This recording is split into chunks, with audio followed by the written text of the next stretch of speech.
Hey, good morning. It's Monday, April 5th, the day after Easter. Again, thanks so much for being here today. And start a new week.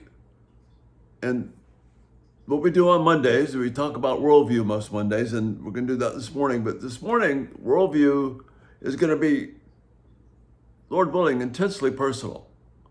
This will not be something that is in the academic sense at all, but really strikes home to us. And the proposition I'm making to you this morning in terms of your worldview is your worldview, the way things work in the world, how you view them, how you assess them. Is your worldview fueled by anger or by hope? By anger or by hope? Now you see the anger that is violent and upset, when people get angry and mad, they yell, scream. They basically do the Donald Duck routine where they're out of control. That anger is really negative and harmful and destructive, as you will no doubt attest to that. But there's another sort of anger. It's a quiet anger, and this anger can only be understood in the context of hope. And that's why it's a lead into hope.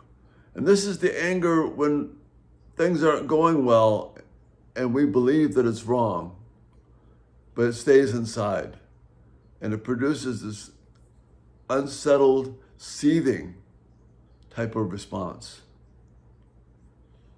But on the outside, we're calm and we're quiet, we go along, and we try and manage it.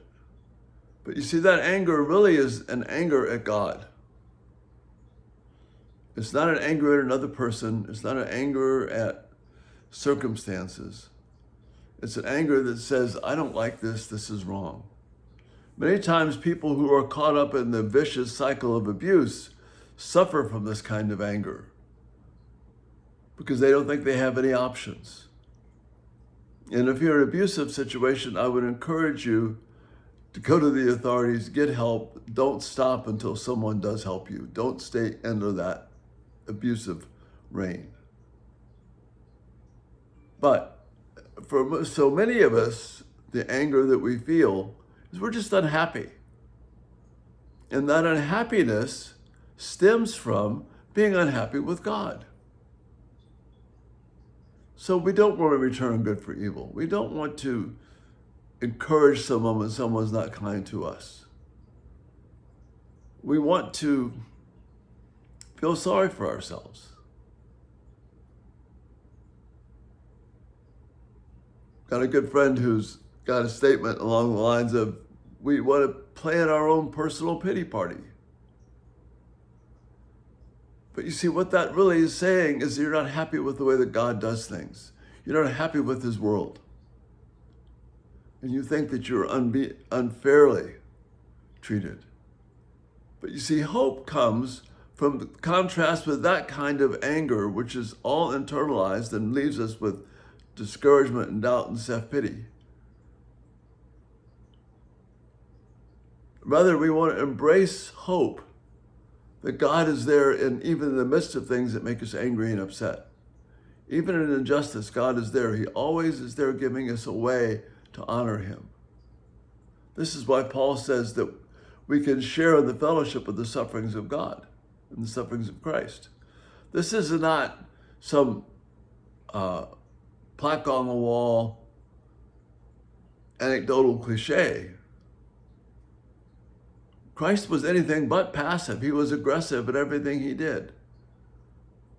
So you can be aggressive in your hope, believing that God has a different way for you than to feel the weight of anger pressing down on you. As Paul encourages us in Ephesians, don't let the sun go down on your anger. See the anger for what it is and let it fuel you to do something good and to have hope.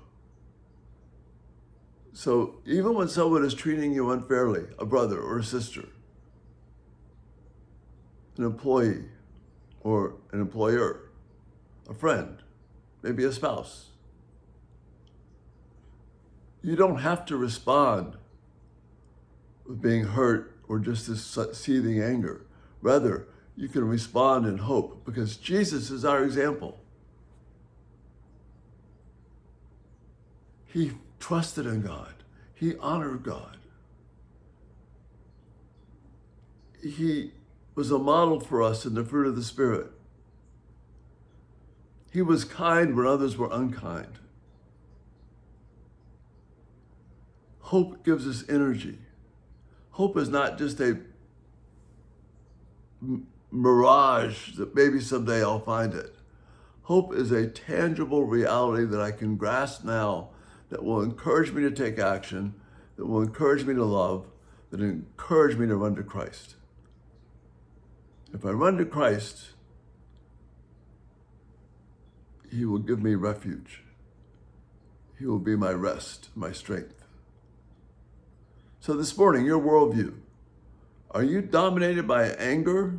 Not just the violent kind that screams and hollers, but the kind that is upset with the way God is running your life? Or can you embrace hope and know God in the midst of all that and know joy and hope as you believe in the things of God rather than yourself? Accept the worldview of God instead of my worldview. And that's the thought for today. Great thought coming out of Easter. Thanks so much for being here. Lord bless you this day. Love your feedback and comments. And Lord willing, we'll see you tonight. You have a great day. Bye-bye.